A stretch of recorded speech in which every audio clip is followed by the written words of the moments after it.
All right, good evening, everyone. Welcome, everyone, to Maryville College and to the very first presentation of the 2025-26 Witherspoon Lecture Series. We are so pleased that all of you, what a great crowd, have joined us and are here to learn more about the American Revolution in this place that so many of us call home, the Southern Appalachians. My name is Brian Coker. For those of you who may not know, I am the 12th president here at the college. I'll also share that I am a son of Appalachia myself, having grown up in western North Carolina and not too far, as Aaron knows, from Kings Mountain. I look forward to every Witherspoon lecture series, but I'm especially excited about this year's theme and the opportunity that we're giving our community to celebrate the United States' 250th birthday, acknowledging the influence and impact that people in this region have had on the founding of our country and all that we are today. Here at Maryville College, we are striving to be even more of and for this region, and we take very seriously the contributions, complexities, distinctiveness, and potential of the Southern Appalachians. Before I introduce our speaker, we have some other folks to recognize. First, we are so thrilled that the alumni who made the Witherspoon Lecture Series possible were able to join us this evening. Newell and Mary Lee Witherspoon, two dear friends of mine, members of the classes of 1952 and 1956 respectively, endowed this program in 2022. They are here tonight with their son, John. I'm going to ask them all to stand, and let's please show our appreciation for these amazing folks and all of their contributions to Maryville College. The Witherspoons, please.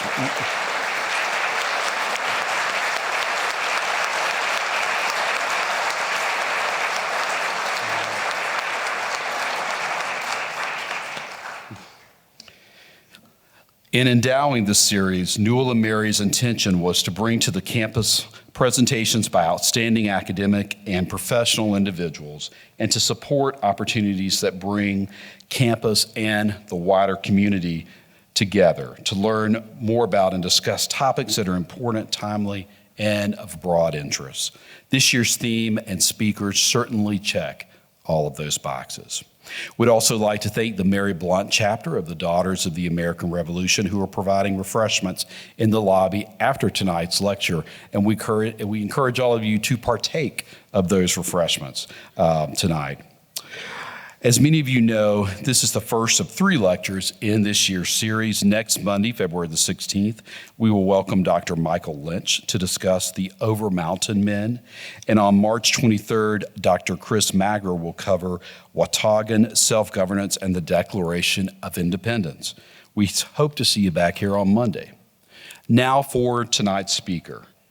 Dr. Aaron Astor is a professor of history here at Maryville College. He earned his bachelor's degree in Hamilton College in New York in 1995 and his Ph.D. in history at Northwestern University in 2006. A year later, thankfully, he joined our faculty in the Humanities Division and has spent nearly 20 years teaching American history and modern Western civilization. Dr. Astor is also coordinator of our Appalachian Studies minor. He is the author of the books Rebels on the Border, Civil War, Emancipation, and the Reconstruction of Kentucky and Missouri, 1860 to 1872, and The Civil War Along Tennessee's Cumberland Plateau, and co-editor of the 2021 book, Slavery Interpreting American History. He has also written 11 articles for the award-winning New York Times Disunion series, addressing such topics as guerrilla warfare, battles and campaigns in Western theater, popular politics, emancipation and race, and regional identity in the Appalachian South. He is currently working on a book project that explores the 1860 presidential election as a grassroots phenomenon from the perspective of 4 distinct American communities. He's also a great follow on social media. I'll add that too, as some of you probably already know. Following Aaron's presentation, he will be joined by his faculty colleague, Dr. Doug Sofer, who will be leading the Q&A session. Dr. Sofer holds a master's degree and Ph.D. from the University of Texas at Austin, where he studied Latin American history and 20th century Africa. He began teaching some of those same subjects here at Maryville College in 2005. When he's not in the classroom or advising students, Dr. Sofer creates content for a multimedia history project entitled, and I love this, You Are a Weirdo. You should really look it up. We appreciate Dr. Sofer's participation tonight as well. Without further ado, I will ask my colleague and just an amazing professor here at the college, and once again, a great public intellectual out there on social media, Dr. Aaron Astor. Come on up, please.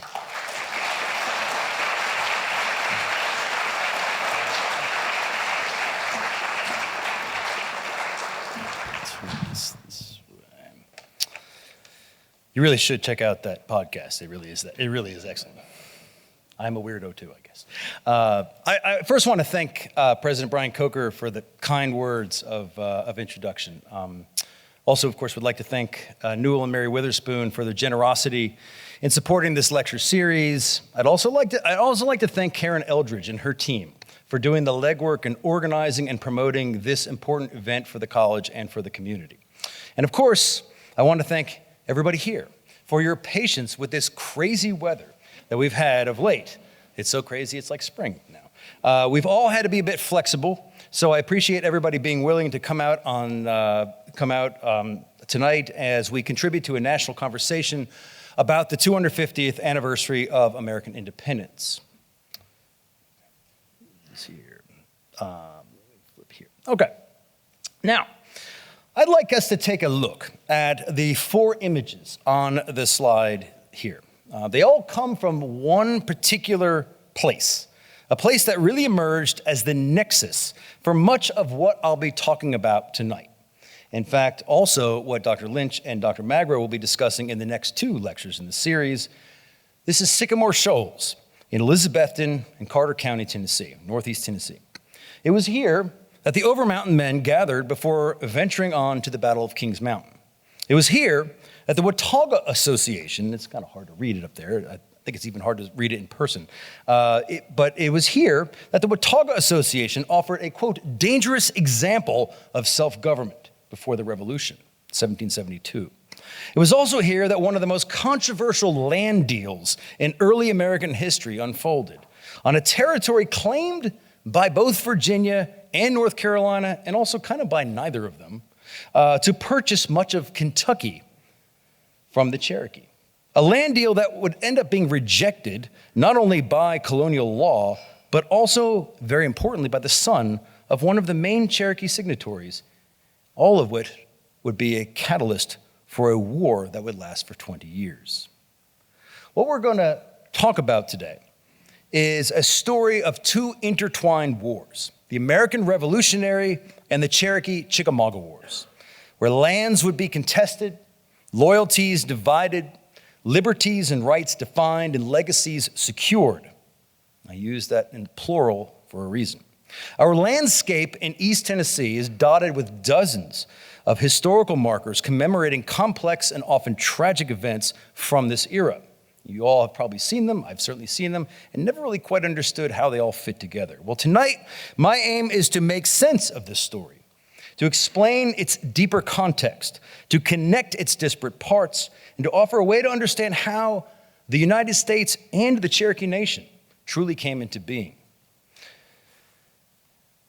So we're going to first talk about how the various people came to this place and how they viewed and interacted with one another.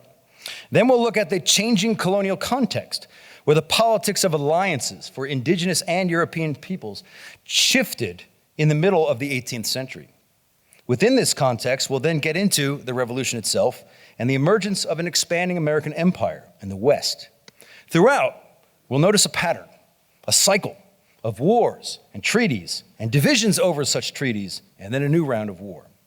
In the end, we'll see how the United States, and especially East Tennessee, emerged with a specific culture and mentality, At the same time, we will see the resilient Cherokee Nation passing through one of its many hours of trial and tribulation and positioned to withstand an even greater set of struggles in the decades to follow. Let's start then with the peopling of Southern Appalachia. Now, I want to point out that people have lived here for thousands and thousands of years. If you have had the opportunity to go and visit the Great Smoky Mountain Heritage Center in Townsend or the McClung Museum at the University of Tennessee, you will have had a chance to see some of the artifacts that have been that are on display, that archaeologists have uncovered, that go back thousands of years. And some of it is in the Townsend area, some of it's part of digs when they expanded Lamar Alexander Parkway through Townsend, but there's also digs throughout the region. This is a story that of settlement and of movement of peoples, of hunting grounds that have lasted for a very long period of time through what historians refer to often as the Archaic era or the Paleo era or the Woodland era, and eventually to something that we call the Mississippian Age. And the Mississippian Age is one that's defined particularly by mounds, by burial mounds. It's called that because of the largest and most famous in Cahokia, Illinois, along the Mississippi River. But as you can see on the map here, there were all sorts of similar mounds in the southeastern part of the United States, including in Appalachia. Here is an example of the Etowah Mounds in Georgia. But beginning around the 1400s, this Mississippian culture, Mississippian civilization started to fray a bit. There are a lot of explanations of why. It may actually be related to the same set of issues that brought calamities in Europe, perhaps a mini ice age of sorts. It's not entirely certain, but there were clearly some kinds of population challenges throughout the North American continent, just as there was in Europe at this exact same time. It would make sense that it would affect climatically everywhere. And we saw a lot of shuffling around and sort of reemergence of new sets of peoples. And it would result in a map that looks a bit like this. Now, this map is a linguistic map. It is not a perfect map because it gives you a sense, and I think it's an inaccurate view, that there are hard and fast borders that look like this between these various peoples. There was actually a more recent map that looks like this, a lot of similarities to the one, but you notice the big sort of white space there, which I think accurately represents the fact that a lot of this was either you could call it no man's land or just hunting lands that were contested or that were borrowed, as it were, by various people at various times.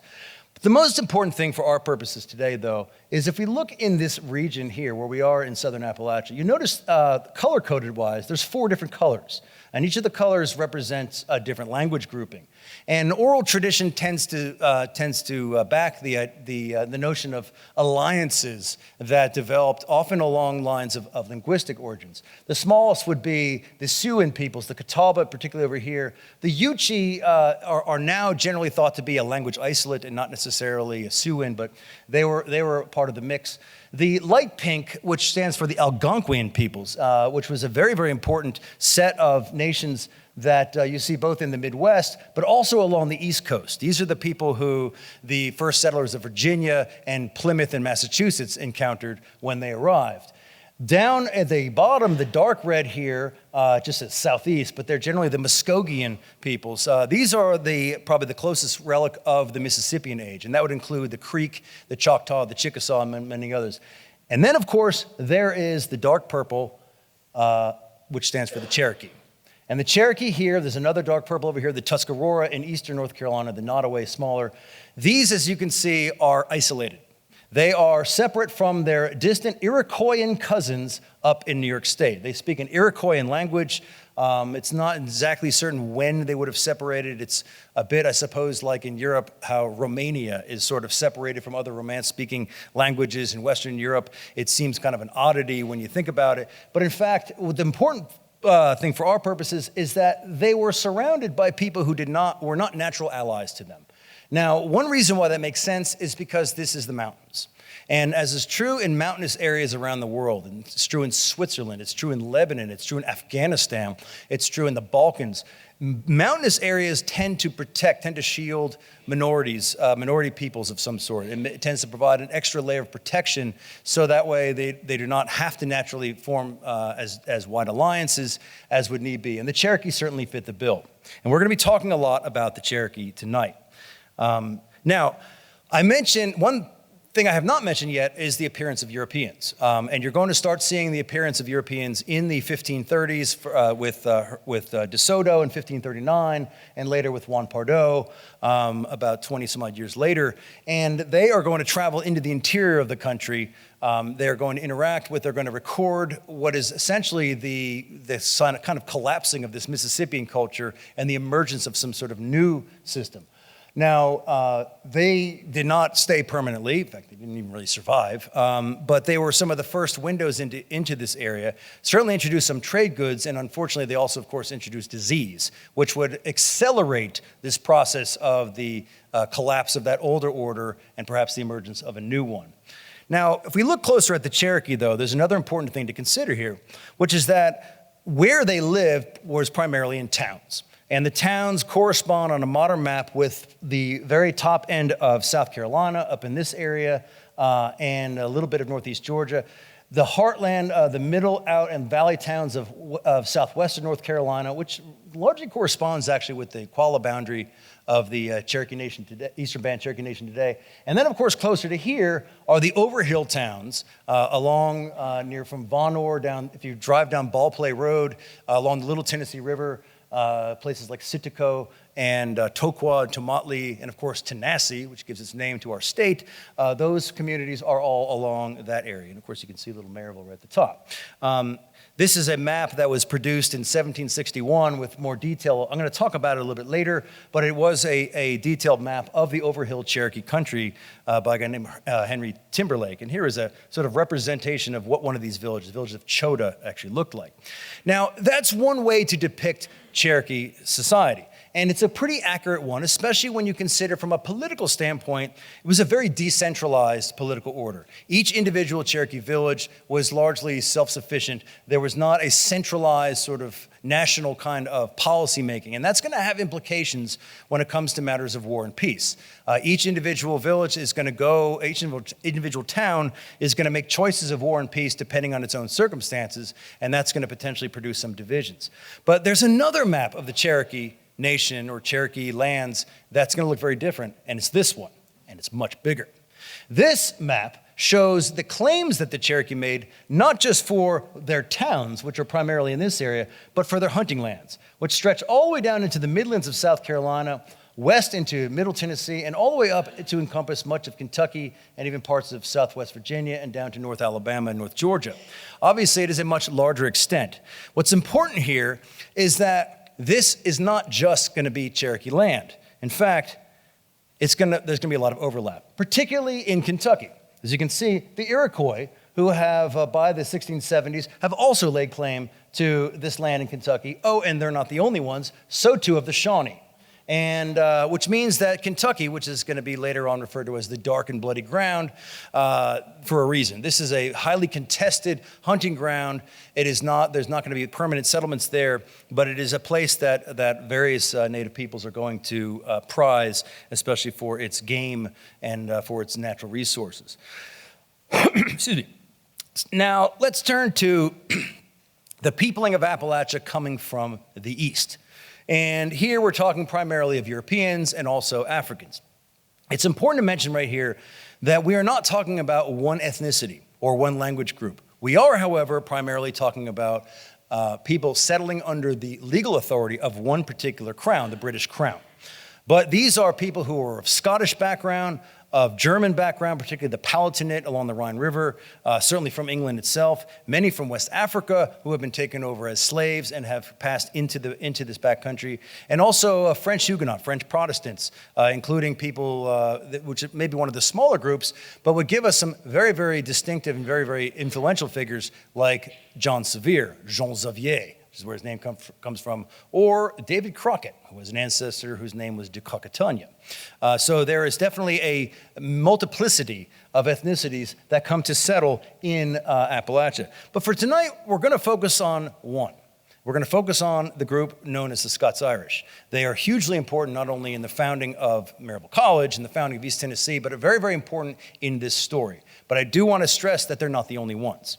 They're also not the only Scots or people of Scottish descent who come over. Now, one other thing to mention is how these folks got here. Certainly some came due west from eastern Virginia, from the Tidewater, Jamestown colony, sort of settling west.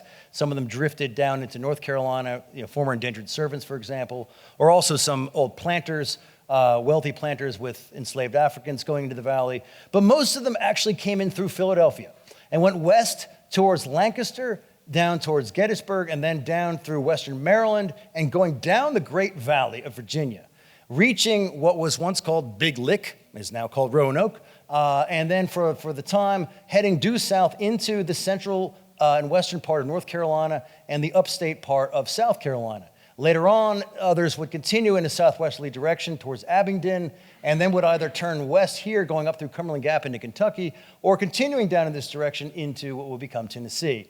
This is the great Philadelphia wagon road, the great turnpike that sent most of these people that we're talking about today into this region, into the backcountry.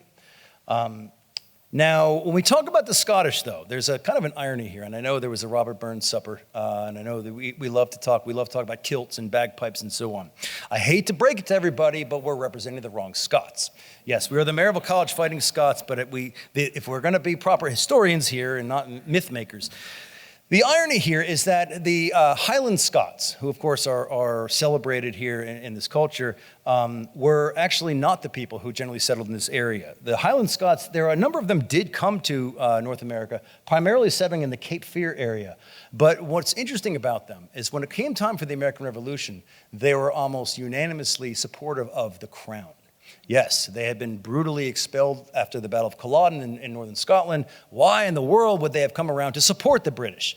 None of this makes any sense, it seems. But actually, it did make sense because they were recognized as being fierce fighters, and the British Army was happy to have some of them fighting for the crown, and they were given lands in the New World in return for their loyalty to the crown. And they paid that loyalty quite respectfully. They were vehement defenders of the crown, especially in North Carolina, and would continue to be throughout the war, and some of them would actually be some of the early settlers of what would become Canada, Anglo-Canada after the war. But for our purposes today, we're focusing on a different migration, a migration of Scots that came from primarily the lowlands and made their way via Ireland. It's a complex migration. The best way to think of it is a three-part migration. Beginning people along the English and Scottish borderlands. Families that were, many of these families are very familiar in East Tennessee, and they were originally from this general area. So, the irony is we could be talking about Scots-Irish, and they may not even be from Scotland or Ireland. They could be actually from northern England. But it's this borderland area. And what's important, and the important sort of theme here is they are caught in between. They're between England and Scotland. Their lands are fought over, they're coveted by much larger powers that have grand designs in where they live, and they develop a mentality to be a little skeptical of some of the larger ideas people are throwing around for what they have. This idea is going to be reinforced by later experience. In the early 17th century, many of them are encouraged to move across the Irish Sea into Ireland after the expulsion of the O'Neills of Northern Ireland and the planting of Protestants. But these aren't just any Protestants, these are Presbyterians. And they are settling where the red is in this part of Ulster, which is Northern Ireland. But once again, you'll notice they're caught in between. This time, Catholics in the green to the west and south, and Anglicans to the east. Now, this isn't necessarily going to matter very much at first, but eventually it is going to matter when the British Crown is going to issue punitive laws that are going to apply not just to Catholics, but to dissenters, including Presbyterians, who are beginning around the first and second decades of the 18th century going to fall under some of these laws. More importantly, is going to be some economic trouble, rising rack renting that's going to make life very difficult for them. And so beginning around 1720, they're going to make passage for America, in particular, yes, Pennsylvania. They're going to come into Philadelphia. But the timing here is important because when they arrive in Philadelphia, especially as you get into around the 1630s and 40s, they're going to find that much of the land closest to Philadelphia has already been taken, first by English and Welsh Quakers. And then if you draw a sort of a concentric ring around it, you have an area taken mostly by Germans, by people of various religious backgrounds, but primarily from Germans. So you go out to sort of the next rung out here, and that is where the Scots-Irish tended to settle. And the place names really give that away. So off in this area, this is a very controversial land purchase called the Walking Purchase.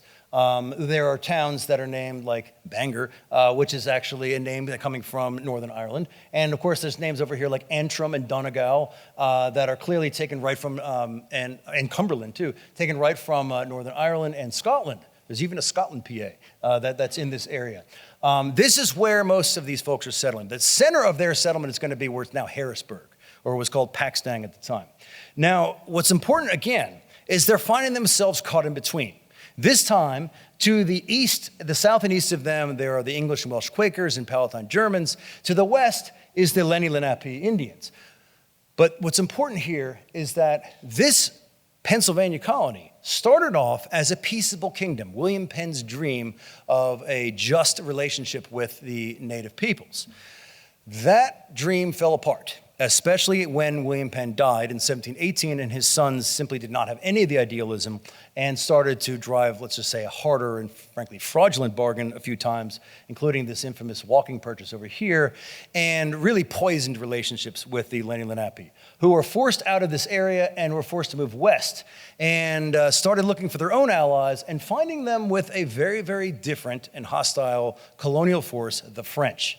And so the Scots-Irish who are out here on this frontier are not only on the edge of the sort of the mountain range kind of curls southwest here too, but they're also on the edge of an increasingly hostile, an increasingly French-allied hostile Lenni Lenape people. And they are once again going to have to look out for themselves. If they want to go west, which many of them do, they cannot go due west because it is enemy territory. Instead, they go southwest. And as they go southwest, they end up going down that Great Wagon Road. And they go down the Valley of Virginia and go down the paths that I pointed out before. And there are many legacies of this voyage. Lexington, Virginia, the roots eventually of Washington and Lee University. Rockbridge County, which is, of course, the birthplace of Isaac Anderson. In many ways, this leads directly to the founding of Maryville. Sam Houston, by the way, was born very, very close to where Isaac Anderson was born. Continuing further down to Abingdon, very old Presbyterian churches, and continuing their way into Western North Carolina or even into East Tennessee. One very interesting example of this connection, I think, is one of the founders of the East Tennessee Historical Society is a man by the name of J.G.M. Ramsey. He was a very, very big figure in mid-19th century East Tennessee. But the G in his name, J.G.M., stands for Geddes. And Geddes is the name of his great uncle, Samuel Geddes, who had deeded his son land that became the town of Gettysburg, Pennsylvania. And Samuel Geddes was in fact born in Randallstown, County Antrim in Northern Ireland. Randall's actually Randallstown in Maryland too, probably named for it. But and before this, generations before, into Scotland. So this is a perfect example of that sort of Scots-Irish migration, Scotland to Northern Ireland, to Pennsylvania, to East Tennessee. You can see it right here in the story of J.G.M. Ramsey and Geddes and the founding name of Gettysburg. Now, as we talk about, I'm focusing on the Cherokee and the Scots-Irish, and mentioning the various other people, but it's also important to mention that there are a lot of people who kind of straddled the lines, who were of mixed parentage, who would act, not only would they be literally of mixed parentage, but culturally as a kind of translator of sorts, operating in this middle ground here. And some of them will be hugely influential. Sequoyah, who is, of course, venerated for his development of a Cherokee syllabary. Nancy Ward, who would also be the beloved woman of the Cherokee, but would also play a very, very important role. This interesting, if you drive down Alcoa Highway, right across from the airport, and you see the Starbucks off to the right, you'll notice this little historical marker. It says James Gillespie's Fort. And in the middle of it, it has this always turned my head. It mentions some attack here, and it refers to this man named John Watts, the half-breed. I'm thinking, what in the world is that? Well, he is, in fact, one of many people who were of mixed background. And there are going to be a lot of people in this way. And he is actually going to be part of a very important figure, actually, later on in the story here. These kind of cultural translators in this middle ground are very important. It's important, I think, that we remember that it's not so much that they're always fighting each other, nor is it that they're always intermarrying or romantically interconnecting each other. It's a mix of both. And sometimes it's the same people who are doing both. This is a very fluid frontier. There's another figure who I'll briefly mention later on guy named James Martin, later Martin Station near Cumberland Gap, and Martinsville, Virginia is named for him. He would be the Indian agent from Virginia who had a family in Virginia. But he also had a family marrying the daughter of Nancy Ward. And he thought it was a perfectly normal thing to have multiple wives out in the frontier. They did things funny, I guess, out in the frontier. I don't know. But this was an example of how people would sort of develop, they would develop in terms of their dress. They would develop a language that would kind of be a mixture of sorts because of this exchange of peoples in this frontier area. Now, let's turn now to where a lot of the story that we're talking about today is going to happen, which is the Carolinas. Now, I will have to mention right away that the Carolinas, when we talk about the Carolinas, there really was originally one Carolina. Did not last very long as one Carolina, but there was one, and it was originally primarily along the sea islands of what's now South Carolina. It had originally been set up to serve as a kind of a food source for the Caribbean colony of Barbados, particularly beef cattle at first, and then eventually developing rice plantations. Surely to the northeast of it, you would have another set of plantations here developing what are called naval stores, which is like pitch, turpentine, and yes, tar, which is why you have tar heels from North Carolina. Those were also coming from this area. They were so far apart that eventually they split the Carolinas into a north and south and would eventually go their own way. South Carolina would develop into a much wealthier colony because rice would prove to be one of the wealthiest producing staple crops in America. And of course, rice was itself the product of enslaved African labor, but also the knowledge of how to grow rice also had come from Africans who increasingly the British slave trade were introducing into the region.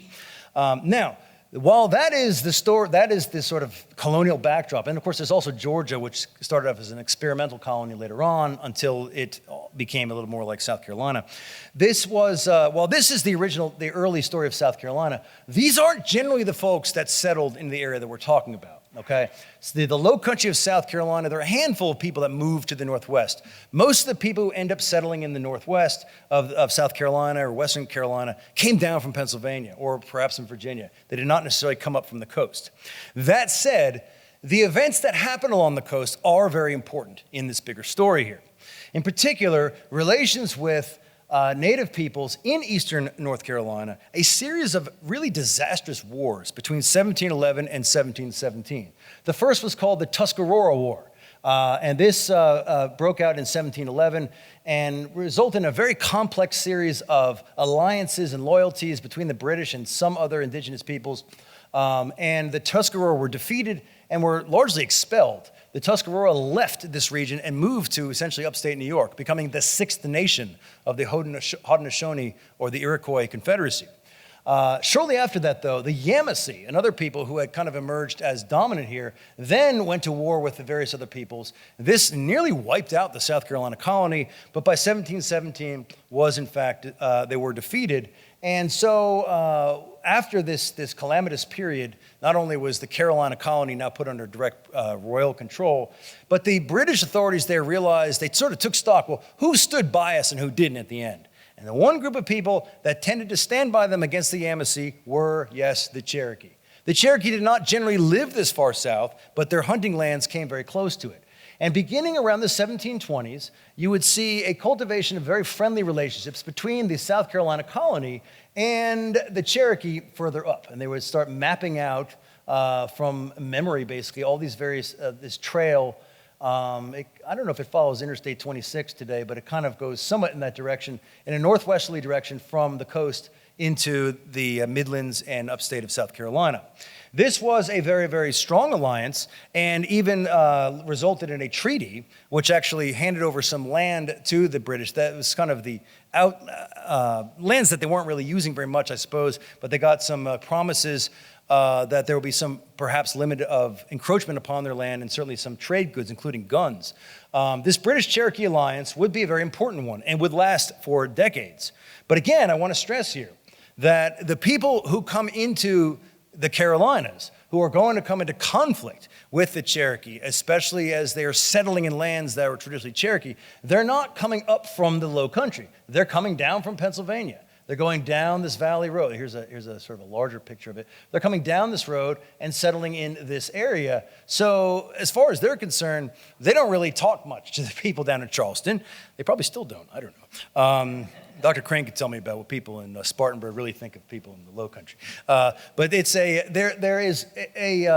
didn't really connect with them very much down there, and but they kind of had to make their own way.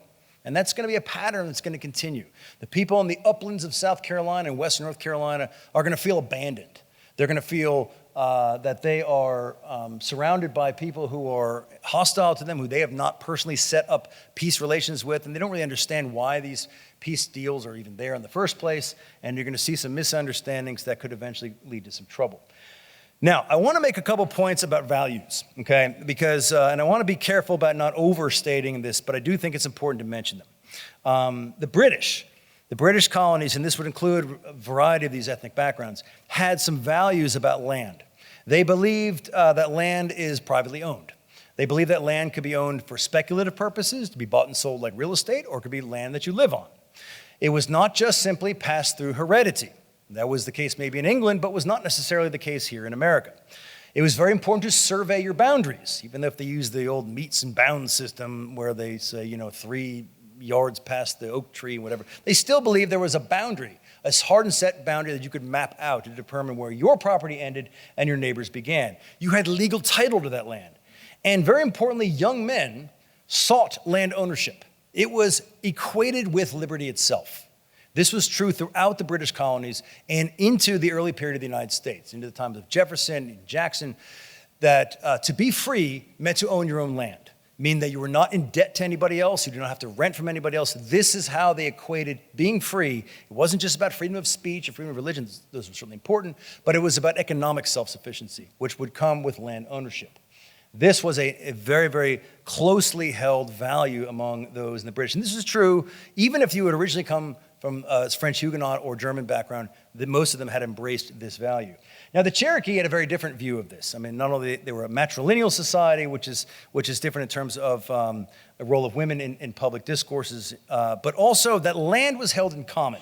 Yes, they believed in private property in terms of personal property, but in terms of land, and this is true of many people around the world, land was not necessarily seen that one could buy and sell like real estate. Okay, it was held in common. That said, they were very much aware of boundaries of hunting grounds. And there was sort of recognition of where one nation's or one people's hunting grounds end and another one's begin. It was not necessarily surveyed as intensely as the more legalistic Brits did, but there was a recognition of it. That said, it was not necessarily surveyed. It was not necessarily, and it certainly was not legal title to it in the way individuals did in British society. It's also important to mention, again, focusing on the values of young men, that these hunting grounds were proving grounds for them to show off their manhood, that their prowess in hunting. So while older chiefs might be willing to trade away certain hunting lands in return for peace or return for other goods, young men may be thinking, why are you trading away our proving grounds? That generational conflict is going to be very, very important in what's about to come. Another important thing about values is loyalty. British were, in fact, inclusive of other Europeans, whether they're German or French. As long as you would pledge your allegiance to the British crown, you would accept the British notions of property and law. They were, however, exclusive on matters of race. And this was changing. This was actually becoming more intensified. In the early 17th century, when so much of the white population was indentured servants, there was a little bit more fluidity in labor. But by the time you get into the mid-18th century, there's a much more hard and fast line racially separating whites from both Native American, red, as we would say it, and black. As far as the Cherokee were concerned, the sense of loyalty and belonging, they certainly had a clan system, a 7-clan system. Local rule, I mentioned this before about these towns. They also were willing to form ad hoc alliances with both other native peoples and with whites. Now, what I've just said here about the British may make sense on the bigger picture. They're seeing there's a racial identity here, and there's certainly part of the British identity. But that didn't mean that everybody who settled there was willing to follow what the British authorities said, particularly those pesky Scots-Irish, who were in the backcountry and often felt abandoned and often felt being used and exploited for various reasons. They were often willing to cut their own deals, just as the Cherokee were. And sometimes the powers that be didn't necessarily approve of them. This might lead to some trouble later on. We shall see. Okay, the imperial context is now going to blow up because there's another big imperial power here, and that is France. Okay, France, as you can see, is controlling everywhere from the St. Lawrence through the Great Lakes down the Mississippi Valley here, and the British along the coast. And then we have disputed in the middle here, which is, of course, the place that we're talking about. Spain is also involved, too. This is going to be this means that peoples in the middle there can trade alliances one way or another as necessary. It is eventually going to blow up into a nasty, nasty, very long war that we call in America the French and Indian War. Now, we call it the French and Indian War because from the British perspective, the French had all these Indian allies. Most of them were those Algonquin peoples, that sort of light pink in that early map there. But the British had Indian allies of their own, the Iroquois Confederacy. Oh, and by the way, those distant Iroquois cousins, the Cherokee, who had a long, peaceful, friendly relationship with the British, who actually traveled hundreds of miles north into Pennsylvania and New York in order to support the British cause during this French and Indian War. But that alliance came under strain. That alliance came under strain for a bunch of reasons. One was increasing tension as more and more people settled and encroached upon some of that hunting land. There was also some misunderstanding about access to food. This was a much longer military campaign than many of these Cherokee fighters had expected. They expected one season of fighting. It ended up being several years' worth. There were disputes over stolen horses, stolen goods, and there was also some mistaken identity. Some people did not believe who they were or what they were fighting for, and they often did not believe or know who they were fighting against themselves, and this led to some conflict. These Cherokee leaders came back home, came back to the Carolinas, and Oconostota, one of the leaders of them, had wanted to go down to Charleston to meet with the governor of South Carolina to try to clear the air and say, look, we need to clear up. We have some problems here. People are getting angry at each other. But instead of listening to his concerns, Oconostota and his fellow Cherokee were imprisoned at Fort Prince George at the top of South Carolina, were treated as part of this conspiracy. Well, this, of course, enraged the Cherokee, and a full-on war, an Anglo-Cherokee war, broke out. This would result in a massacre of white settlers, including actually John C. Calhoun's grandfather, near Augusta, Georgia, on the edge of the Savannah River. Many of that contingency with the Oconostota was also massacred. This is actually the context for an event that happened close to here, which is the Battle of Fort Loudon, or the Siege of Fort Loudon. This is the moment when the Cherokee, who had been allies with the British, now lay siege to Fort Loudon. There was concern that they may make alliances with the French. The Cherokee were not really interested in alliances with anybody at this point. They were just upset at how they're being treated by the British. This war was getting very nasty very quickly, and both leaders realized it probably wasn't in their interest for it to go on too much longer. So by the beginning of 1761, both sides came to a sense of peace. And part of this peace was Ostenaco, who was one of the leaders in the overhill towns of the Cherokee, invited some leaders of the British South Carolina colony to come and visit. One of those visitors was Henry Timberlake, and one of the things that he did was to make this famous map, which has the enemy mountains up here, and has Tennessee, and has this is a good mapping of the overhill Cherokee towns. So this was actually a product of this attempt to make peace here after the end of this brief Anglo-Cherokee War. But they knew this peace would otherwise be fragile, but there was a sense maybe it could last. However, there was a much bigger problem ahead. The bigger French and Indian War ended with French defeat and the permanent removal of the French from North America. What this meant was the ability to play one's enemies against each other, what we might call realpolitik. Something that native peoples had become expert at doing, Algonquins and Iroquois, playing the British and the French against each other in order to prevent incursions upon their land. Suddenly that leverage is gone. The French are gone.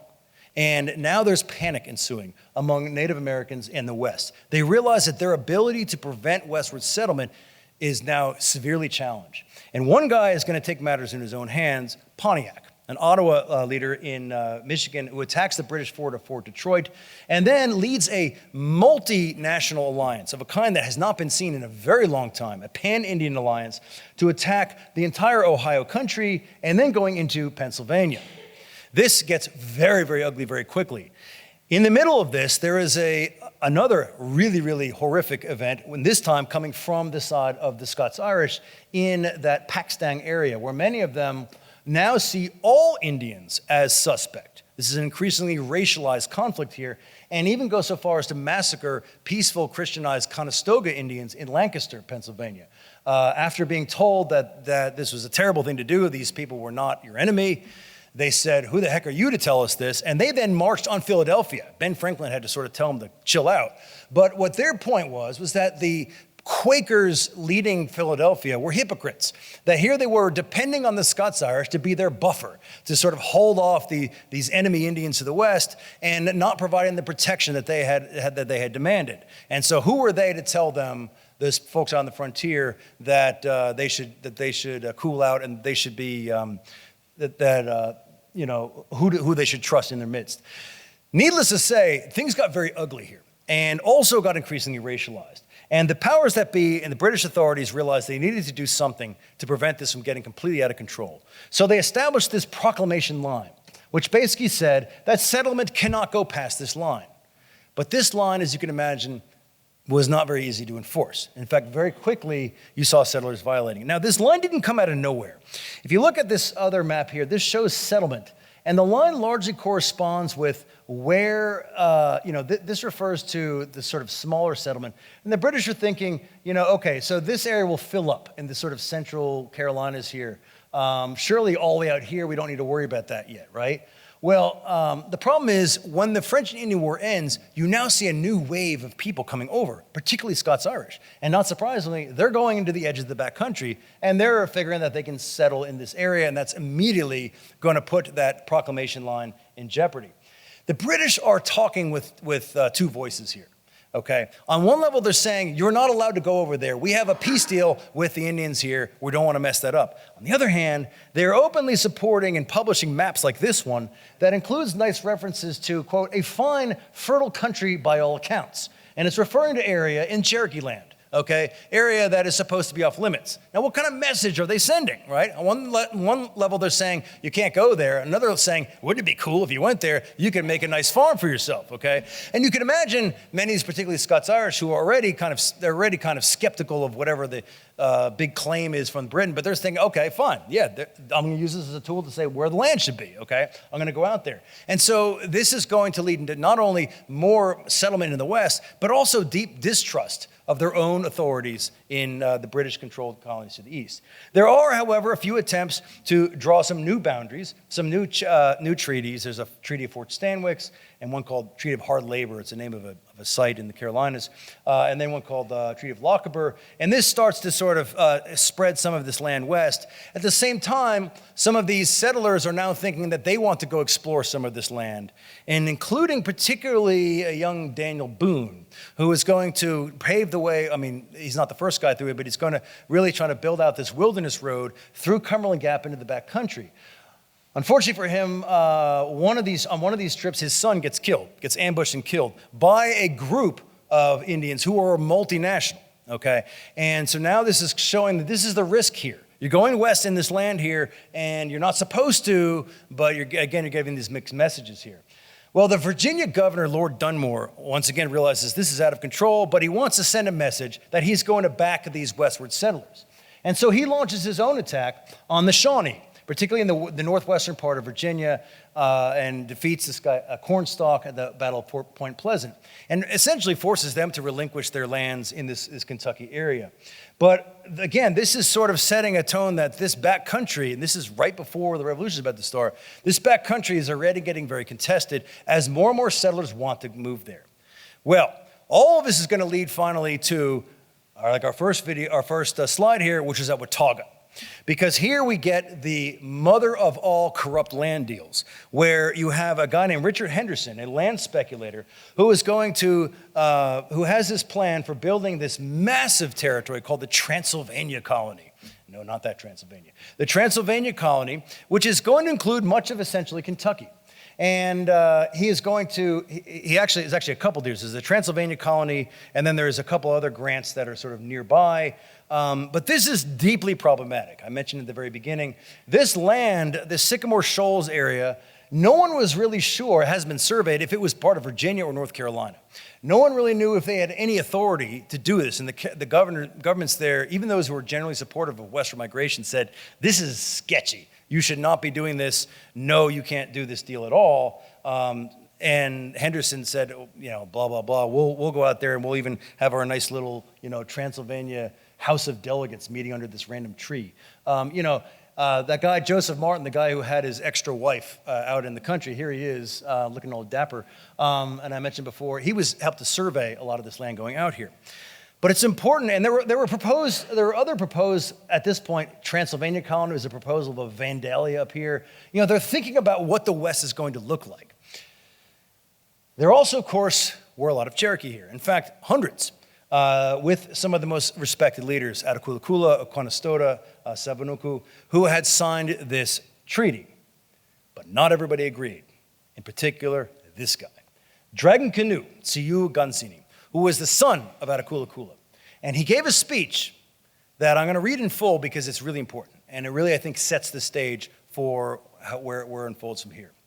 He rejects this treaty, and he says, whole Indian nations have melted away like snowballs in the sun before the white man's advance. They leave scarcely a name of our people except those wrongly recorded by their destroyers. Where are the Delawares, which is another word for the Lenni Lenape in Pennsylvania?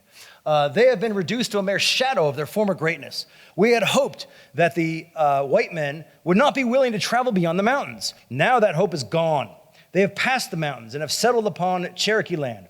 They wish to have that usurpation sanctioned by treaty. When that is gained, the same encroaching spirit will lead them upon other land of the Cherokee.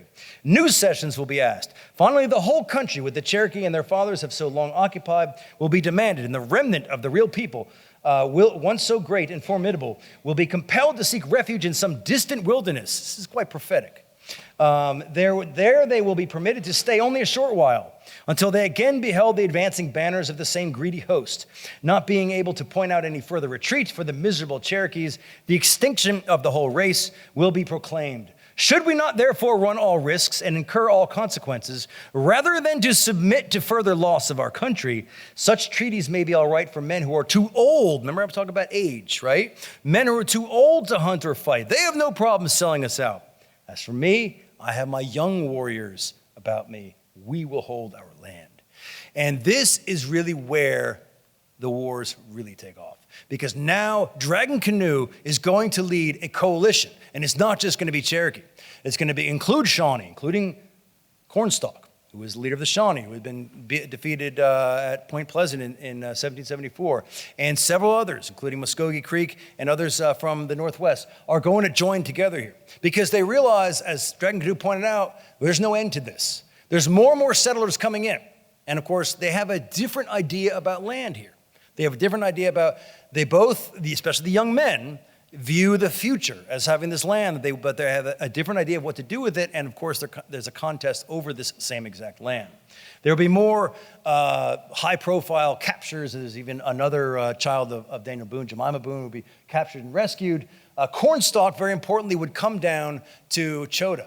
Now, the figure on the top left is another important figure here, Henry Hamilton. Henry Hamilton is a British figure, and Henry Hamilton realizes that he can take advantage of this because what else has begun? The American Revolution. The American Revolution is now in full swing, and he is now thinking of the British helping to support this alliance of Indians against these patriots in the backcountry. And so this is why the Declaration of Independence, which comes out in July of 1776, includes this clause here about not only domestic insurrections, but merciless Indian savages, whose known rule of warfare, undistinguished destruction of all ages, sexes, and conditions. But again, the king has excited these, okay?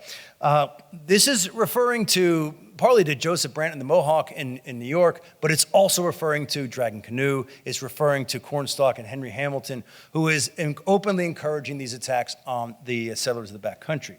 What you end up with are native peoples that take all different decisions. Some of them do, in fact, back the patriot side, the Catawba, the Oneida, Tuscarora, for various reasons. Most, as you can see, are going to end up on the loyalist side. They see the British as now their support agent to prevent this westward migration. But also some split, where you have some who want to stay neutral and stay out of it, and other branches of those are going to fight with the loyalists. What happens on the ground here is the beginning of that war treaty cycle. he would see here Dragon Canoe is now going to attack those Fort Watauga, those settlements up around Sycamore Shoals. It's actually going to go very badly for him at first, one of which is going to weirdly enough result in John Sevier meeting his wife, Bonnie Kate Sherrill, who at one point was actually locked out of the fort, and John Sevier sort of reaches over the fort and grabs her to safety. Eventually they get married. Someone should make a movie about it, I guess. The Battle of Island Flats, which is another battle here. And Dragon Canoe is actually badly hurt here. This actually does not go very well initially. And in retaliation, in fact, the the Patriot side launches their own counterattacks. And you'll see a lot of county names in Tennessee and North Carolina and where they come from, like Rutherford and Williamson and Christian County, Kentucky. They go on their own counterattack, particularly in the South Carolina area, and they start to raid some of the towns, particularly some of those lower towns that happen to be in South Carolina. This is going getting very ugly, getting very bad actually for the Cherokee at this point, who then essentially sue for peace. They realize, okay, all right, this has gone out of control, and so there's a treaty. There's actually two treaties, one here at DeWitt's Corner and the top corner of South Carolina, giving away pretty much the rest of any land there, and a much bigger one on the Long Island of the Holston, at Fort Henry, near Kingsport, basically, today, in July of 1777. And some Cherokee realized this fight is over. We tried this and it's not working. But Dragon Canoe said, no, we need to keep fighting, even if we have to move. And that he does. He moves his forces away, his men away from the overhill towns to the southwest. And they settle primarily around what's now Chattanooga. And in fact, in particular, along Chickamauga Creek. This is where they start to become known as the Chickamauga Cherokee. And they build a series of towns. They had originally been up here, and they've moved down to this area, and they are now building out communities in this way. And as they're doing so, they are solidifying these alliances with the British. Other Cherokee towns, with the Upper Muskogee, with the Shawnee, the Chickasaw, the Seminole, and some very important Indian agents, Stewart, Cameron, and McIntosh, very Scottish names, interestingly, who are part of the British authorities. And so you see beginnings of raids and counter raids that are going to go on. But the location is important. Chickamauga, as you see right here, is very well located to launch a series of raids in all directions. Also to establish supply, if necessary, all the way down towards Florida, if necessary, or down in this direction. And this direction is important because guess what else is about to happen? Yes, Nashville is about to come into existence. The Cumberland Compact is going to come in 1780, Fort Nashboro settled by Robertson and Donaldson, and will immediately come under attack by these Chickamauga Cherokee. Okay, so this is the whole area is aflame in war. Of course, that war itself is still going on. Now, this war has, for the most part, I mean, everything we're talking about here is primarily war between, Indians and white settlers here. But of course, the actual Revolutionary War is ongoing. It has primarily, up to this point, been fought in the Mid-Atlantic, the Northeast, the New England, but now it is going to come south. This is where the southern phase of the war is going to really hit. I don't want to get too much into this because the next two lectures are going to get into much more detail, but I will mention that it is in 1778 that the British turn their attention to the south. They capture Savannah, then they move up and they capture Charleston, and they try to clear out all Patriot support in the Carolinas. This is, while it is going to result in a crushing defeat of the Patriots at the Battle of Camden, it is also going to produce some of the nastiest guerrilla war. South Carolina is actually going to witness more battles in the Revolution than any other state. And much of it is guerrilla war. If any of you have had the chance to watch the Ken Burns series on the American Revolution, one of the last episodes, maybe the last episode, really does a good job with this. A lot of talk about small skirmishes in South Carolina. It gets very, very ugly. But one of the things the British find is that while they seem to be able to conquer whole sections of land in South Carolina, they keep getting attacked from these strange people from beyond the mountains. And they decide that we got to go over and crush them. And they send warnings over to the people over the mountain. But the people over the mountain hear this, of course, and again, I don't want to give this away too much because the next two lectures, we'll get into this, especially next week with Dr. Lynch, but the men over mountain meeting at Sycamore Shoals and Abingdon and a few other places say, oh, not so fast. And so they lead their own charge over the mountain and surround Colonel Patrick Ferguson and his loyalists at the Battle of Kings Mountain and destroy his forces there and turn the tide of the revolution in the South. This would lead to a chain of victories for the patriot cause, culminating ultimately in Yorktown. But it isn't just this revolutionary fighting, because while these men have left Sycamore Shoals to go fight over the mountains, the Dragon Canoe sees an opportunity and figures here's actually a time to go attack Sycamore Shoals. But interestingly, Nancy Ward warns the settlers there. She as wants to keep the peace here, and at a battle of Boyd's Creek, the Chickamauga Cherokee are in fact defeated. And in retaliation, many of these men, as they come home from Kings Mountain, they then go down and start attacking and destroying the Overhill towns and try to go eventually threaten the Chickamauga towns. At this point, the alliance with the Muskogee Creek, including Alexander McGillivray, another mixed race, but leader of the Creek at this point, leads the Creek in defending the Chickamauga as well as various raids. Again, the Patriots win not only the Battle of Kings Mountain, but even bigger of Cowpens. And then after a wild chase, Nathaniel Greene leading Cornwallis in a wild goose chase, leads eventually to the surrender at Yorktown. One other thing to think about the revolution here that is often neglected is where exactly would the boundaries of the new United States of America be? Where would the Canada line be? Okay, we take it for granted that the Canada line would be above the Great Lakes and above the St. Lawrence. But there was a lot of talk initially that the Canada line could have been the Ohio River, that Britain could have controlled all the way down here. Not only that perhaps the land south of it, instead of being part of the United States, would be a neutral Indian territory. This map here was not proposed by a Brit who did not want to give it up. It was actually proposed by Vergennes, who was a French ally of the American cause. Now, his view was overruled, but it does show how uncertain this settlement was right up to the very end. Even though much of the fighting had ended, the settlement of the boundaries of the new country, the United States of America, was still very much up for grabs here. And ultimately, it did result in what we see over here, where all this land to the Mississippi was technically part of this new United States of America, but it could have included a new neutral territory in between. The Chickamauga Cherokee didn't give up. They once again sought new alliances, both with the British before the end, and then they started seeking alliances with Spain, who is now emerging as a power player in West Florida and over in Louisiana territory. Meanwhile, to make things even more complicated, so this wonderful deal established in the United States of America has been established, but the settlers up in the backcountry here are once again angry, this time not at the British Crown, but at their own North Carolina government. And they want to create a new state, which they call Franklin.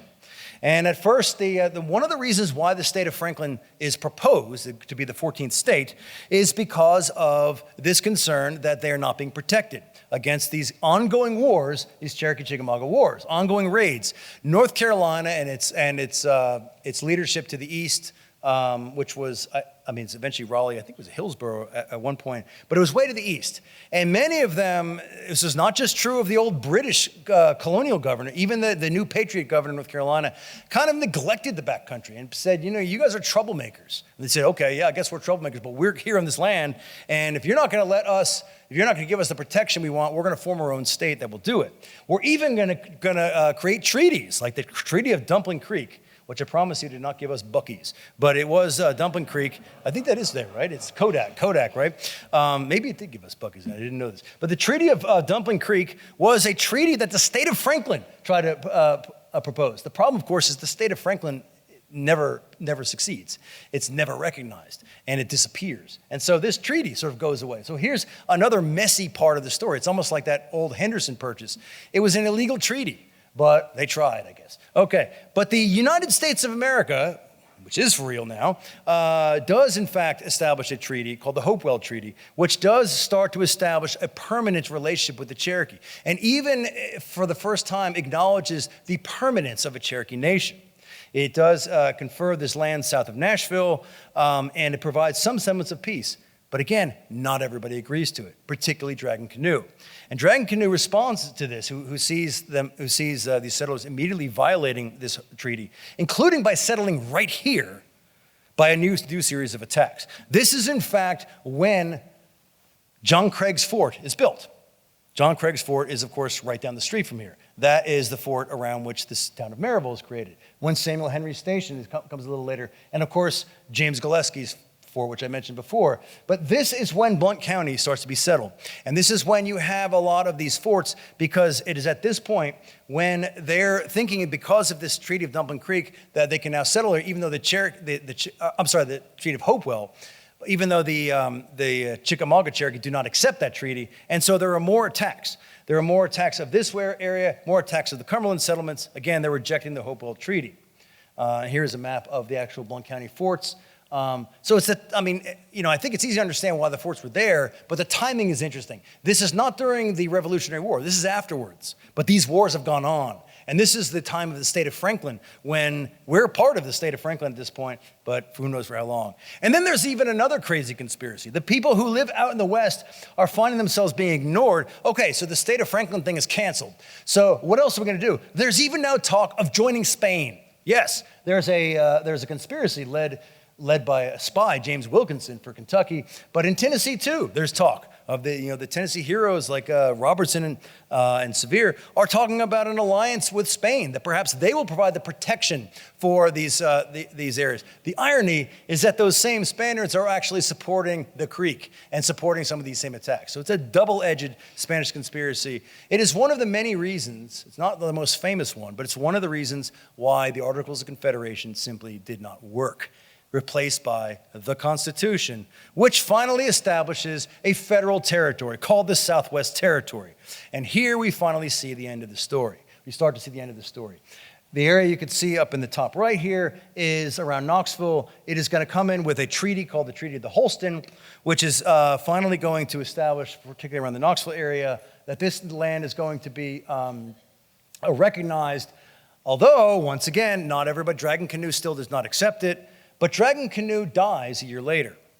He dies a year later, and he's replaced by, yes, John Watts, the John Watts, the half-breed guy. And John Watts leads his one last attempt to try to attack and prevent more of these encroachments. But another piece brings it to an end, and it's far away. It's in Ohio. Northwest Ohio, there's a series of Indian wars up there that have been going on for years, involving the Shawnee, involving the Ottawa, and at a battle called the Fallen Timbers in 1794. This, again, there was an attempt to create a Northwestern Indian Confederacy that'd be backed by the British. It falls apart. And when it falls apart, the overall support for the Chickamauga Cherokee is just simply not there anymore. The Spaniards are starting to give up on them too. They've actually created a treaty now to allow the right to use the Mississippi River for the Americans, and basically resistance is increasingly futile. And so finally in 1794, there is the beginnings of a final settlement, at least as far as this area is concerned. The construction of the Tellico Blockhouse, which is down the road on the way towards Von Orr, where you start to see members of many of these folks are actually Chickamauga Cherokee. And this is going to be solidified 4 years later in the first Treaty of Tellico. This, in fact, is the treaty. If you look closely at this land here, the Hawkins line here, here's Maryville. This is actually the treaty that finally grants this area over to the United States, essentially. The Cherokee boundary is now going to be further down here, below the Little Tennessee River. And it's going to remain that way until 1819, when another treaty, the Hiwassee Treaty, is going to push the boundaries of the Cherokee even further south, by this point down to the southeast corner of the state, although if you blow it up, you'll see it goes all the way down into Georgia. That is where the Cherokee Nation is going to be until the 1830s. The result here then is that the state of Tennessee, by this point, except for the southeast corner, is now a state, is now being settled by mostly European settlers here.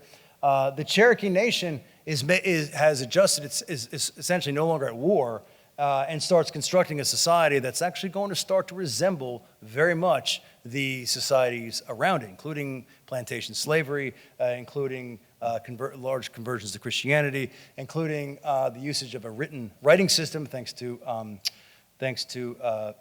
Sequoia, and it's going to last until, of course, the discovery of gold at Dahlonega later in the 1820s. So, to finish here, what is the legacy of all this story here?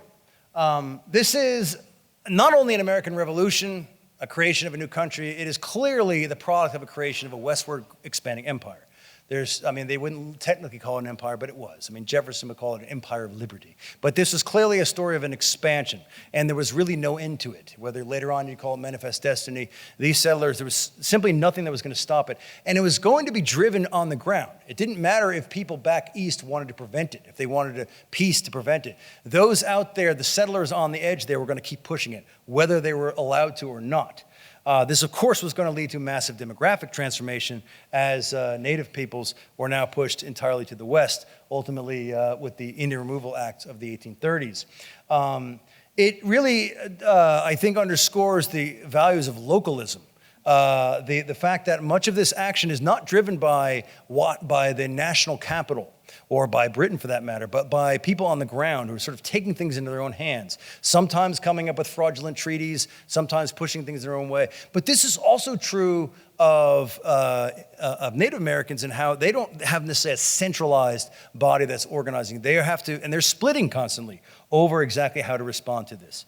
It certainly is going to result in a sense among these early settlers of Tennessee that this Tennessee volunteer these militias that are going to be critical in these early days of Tennessee.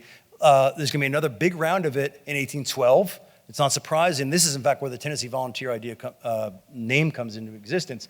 So many of them who saw themselves as sort of going out there on their own, not waiting for some central government to raise the forces to do it. In that case, a lot of it was about the Mississippi River, and then later on with the Mexican War, because not surprisingly, many of them would be on the vanguard in the fight over Texas. But it's also, I think, a story of how Cherokee resilience, if we think back to what Dragon Canoe said, if they didn't fight, even though they kept losing and they kept being pushed out, if they didn't fight, they would have disappeared. They would have been like the Delaware, they would have been even like the Catawba. They would have been disappeared from the face of the earth, even though they face an even more tragic removal act in the 1830s, splitting. But in that process, even though it was horrific, thousands of them dying on the infamous Trail of Tears west to Oklahoma, the Cherokee Nation survived and still does survive. And even those who hid out, and thanks to William Holland Thomas and Unalaska in North Carolina, would eventually establish the Eastern Band Cherokee, which also still exists to this day. So in essence, what we have here at the end is not just the making of one country, not just the making of the United States or the making of East Tennessee, but it's also the making of the Cherokee Nation, or the confirmation of it. Even though it's going to be placed continuing under pressure here, its resilience is going to continue all the way to the present day. Thank you.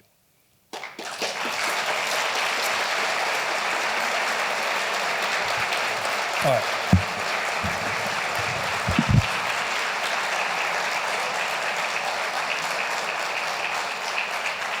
Now we have Q&A time. So Dr. Sofer is going to be joining me, and I think he's going to have some questions. You want to take it from here? Yes, I think we're supposed to sit over here, is one of the things I was told. To sit over here, so. And I was also told I should be asking two questions. I think I'm going to ask one instead and then try to get out to the audience, and because this is a nice little crowd we have here, and I want to give you all some time to comment. Let's see. Work all this out. Let's see. Okay, so I had a whole bunch of questions. I'm going to try to, again, ask one pretty quickly. And the question is this. I think back when I teach earlier U.S. history, I often look at this question of, the original idea of the English coming to America in the first place was about saving, or at least competing with Spain to help Native Americans, to help the Indians. And they talked about that. Richard Hakluyt, the projector, talked about this out of Elizabethan England. The seal of the colony of Massachusetts Bay Colony had a cartoonish version of a mostly naked Native American in Massachusetts, of all places. You can just imagine that that's not a good place to be wearing leaves. You get like a month where you can do that in Massachusetts, and then So, but all of this is, and you get Bacon's Rebellion, which is talking about taking Indians' land. They see them in a very different way. In all of these cases, I think that one could argue that the way that people define in what becomes the United States the idea of Native American, the idea of an Indian, as they called it. They called it the many different peoples. I think it's one of the defining qualities of America. And you can almost say that the history of America, or could you almost say that the history of America is one in which this is an idea that changes over time? How would you respond to that in a very short answer? Very short answer. I think that's exactly right. In fact, I would even go so far as to say that by the time you get to, say, the 1820s, you start to see Americans start to differentiate themselves from the English, from Europeans, by their dress. I mean, think about Davy Crockett, right? I mean, these stories he tells, but think about his clothes, the clothes that he wears, that is supposed to sort of resemble, as they saw it, what Native Americans wore. There was a way of portraying themselves as that the more you identified yourself in the dress and the ways and the food ways, including of Native Americans, it was a way to differentiate yourself from Europe. Okay, and there's, later on you see there's almost this sort of noble savage idea. You see this almost becoming mascotized later on. But this becomes very important. A great example of this is Tammany Hall. Okay, we've all heard of Tammany Hall. It was this sort of corrupt New York City, the Democratic Party machine that ran it from the 1790s onward. Why is it called Tammany Hall? It's named for Tammany, who was actually the Lenni Lenape chief who arranged the deal with Pennsylvania, with William Penn in the 1680s. He was held up as this wise old Indian, okay? The symbol of him was Indian chief headdress. Interestingly, later on, a member of Tammany Hall would buy a Boston National League baseball team and rename them the Braves. And the Atlanta Braves actually origin goes back to that. But it's part of this idea that Indianness somehow is, it gives it this rugged kind of dangerous quality, but gives it this very, it makes it distinctly American, even though obviously it comes after, all these exploitations, all these, uprooting it and so on. But it differentiates them from Europe. And even the Boston Tea Party is. And Boston Tea Party, another example too, exactly. Dressing up as Indians is doing this, right. So there's a very, very complex kind of thing there, yeah. Thank you very much. So I was going to now, here's what I was told. Here are my instructions. I got this, hang on, okay. We have some time left for Q&A. I'm gonna walk around with this microphone over here. Folks, you kind of get close to the aisle. That will make this a lot easier. I was asked very specifically, you need to keep the microphone somewhere near your face, and then we can do it this way. Apparently, there's only stairs on one side, so I will join you over there, and you can have the first question. We brought Phil Donahue.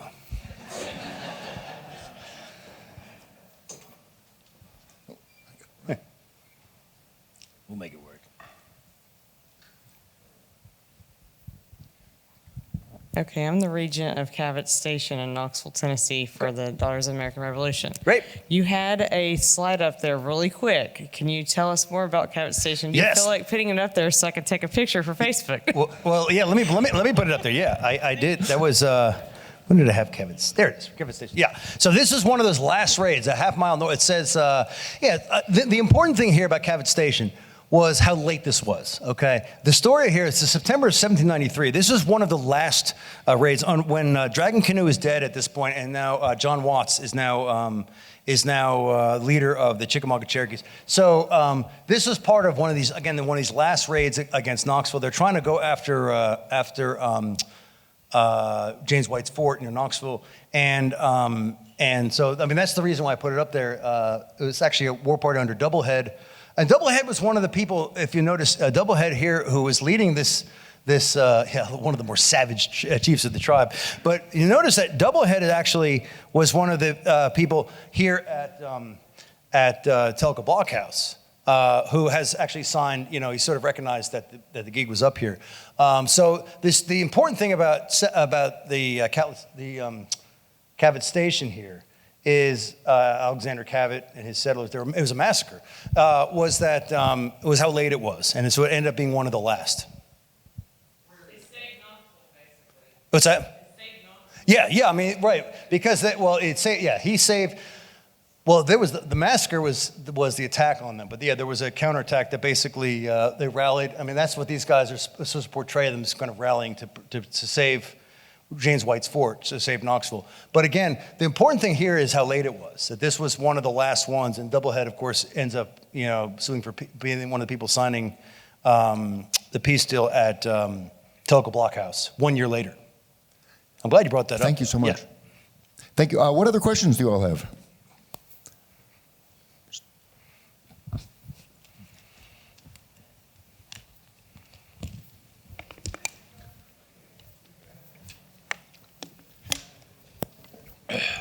Yes. One of my Maryville College student here. Hello, Simon. One of my questions was earlier on. You mentioned that the Cherokee were distant cousins of the Iroquois. Yes. And in his speech, he mentioned that of the great former empire, the Delaware. Yeah. Did they know about the Iroquois' collapse? Is that why? Did their relation to the Iroquois have anything to do with why they wanted to stop Well, the Iroquois fighting? have not collapsed yet at this point. That speech is given in 1775. The Delaware, what's interesting, the Delaware, remember, Delaware is another word for the Lenni Lenape. They're the people who have signed that agreement with William Penn early on in Pennsylvania and essentially get screwed over at the Walking Purchase in 1737. They also actually become kind of a subject people under the Iroquois for a while. But the Iroquois also basically say, we don't really need to come to your defense right now. We got other bigger fish to fry. And so they're kind of, because this Walking Purchase in 1737 was a real fraud. I mean, it was basically, this guy Logan came up with this, claiming that back when William Penn signed this deed, that they promised you could walk 1.5 miles and carve out all this land. They hired like the best ultra marathoners to do it, to go all the way out to this place called Mock Chunk, all the way out into the interior, and carved out the entire Lehigh Valley, basically. And ironically, the Moravians, German Moravians, who would define themselves by living among and missioning to Native Americans, were the ones who settled their town of Bethlehem, was in that province, in that purchase. But it completely poisoned. The Lenni Lenape were basically like, okay, we got no friends anymore. So they went west, and then they started looking to the French for this sport. But they had not fully disappeared yet. That was a little bit early for Dragon Continue to say that, but they were clearly humiliated. And the point being that they didn't fight. And that was the real point here, is they didn't fight. They ended up being having to look to the French to support them, but they didn't fight at the Walking Purchase when he's basically saying they should have. The Cherokee would have fought, but we didn't, and this is what happens. And we're gonna be subject to something like this Walking Purchase if we don't fight. In fact, the Treaty of the Long Island of the Holston is another thing like that the people are illegally settling on our land. Thank you. I think we have enough time for about one more question. We're pushing 8:30, and so how can I think, yes, please. When Fort Loudon was constructed, weren't the British and the Cherokees on friendly terms? Yes, absolutely. And what caused the change where the Cherokees attacked Fort Loudon? Yeah, when you go to Fort Loudon, and they do a wonderful job of preserving and interpreting the site, and the discussion there is generally about local relations breaking down, settlers moving into the area, encroaching on hunting grounds.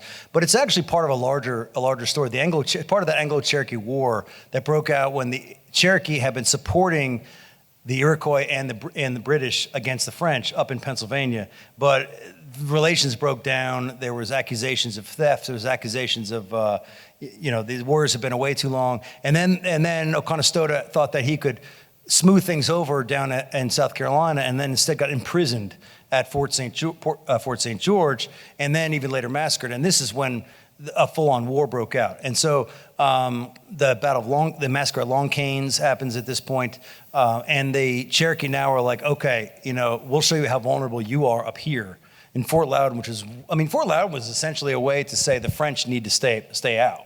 But now the Cherokee are like, that was before, but now, things have broken down, and we're going to show you that we're the ones in charge here. So it's partly local, but it's also part of a pattern that's happening throughout the Carolinas and also even up to the frontier up towards Pennsylvania. Thank you so much, Aaron. Thank you all for being here. Aaron, do you have some final words you'd like to share? I don't have really any. My only final words of wisdom, first of all, is to say thank you to everybody for coming out. It's a complex story, and I hope that as you see a lot of these historical markers like this one, that you think about how they're connected. A lot of times we don't pay attention to this, but the dates are important in history. The dates, you don't have to memorize the dates, but the fact that this happens in 1793 and not 1783 or 1773, I think is the important thing here. It shows how long this conflict was. This was part of the Revolutionary War conflict, but it was also part of its own thing.